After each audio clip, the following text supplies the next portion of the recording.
Thanks. Here's something about America's worst nightmare, the possibility of nuclear material smuggled into the United States. Homeland Security is spending $1 billion on detection devices. The question is, do they even work? We'll take a look next.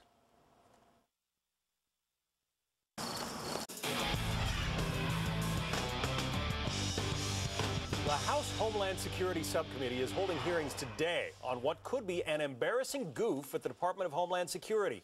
That agency is spending more than $1 billion tax dollars on machines to detect radioactive material that terrorists might try to smuggle into our country.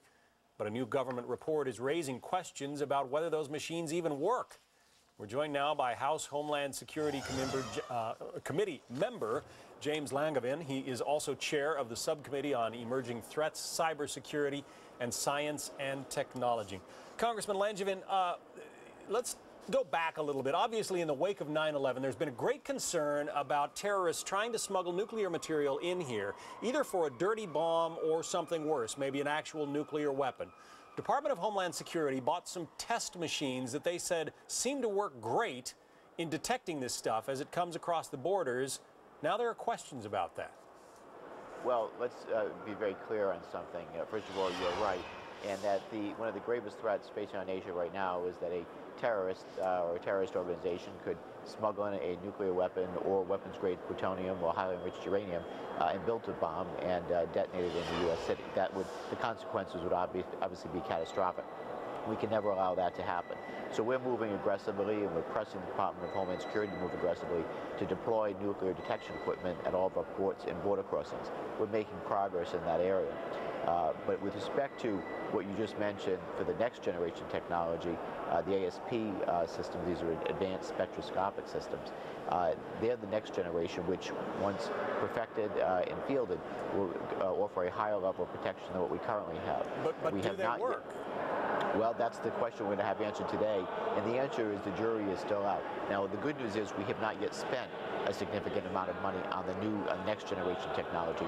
Only about $40 million has been spent to test this second generation technology, and about $1.2 or $1.3 billion is fenced off. It's held right now basically in escrow until we prove the new technology. The Department of Homeland Security has not yet done that. But the suggestion is that these machines were tested last year in Nevada, that the Department of Homeland Security says, hey, we've got some positive results here. These things work great.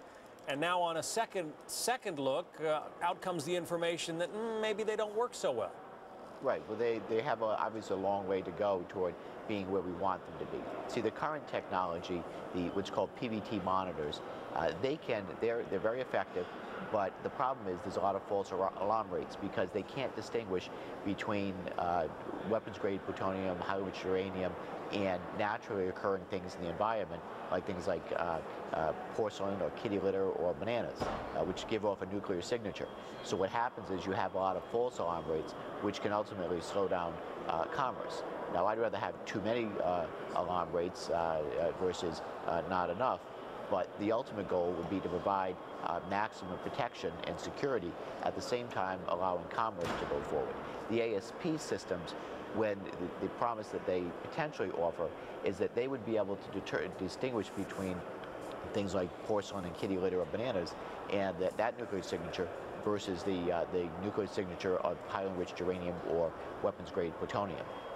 So clearly the potential is there, but the Department of Homeland Security has not proven that the ASP system, the second generation technology, is better yet than the PVT systems. We will keep pressing them on this. I hope you get some answers this afternoon, Congressman. We hope so too. Yeah, Congressman James Langevin from Rhode Island.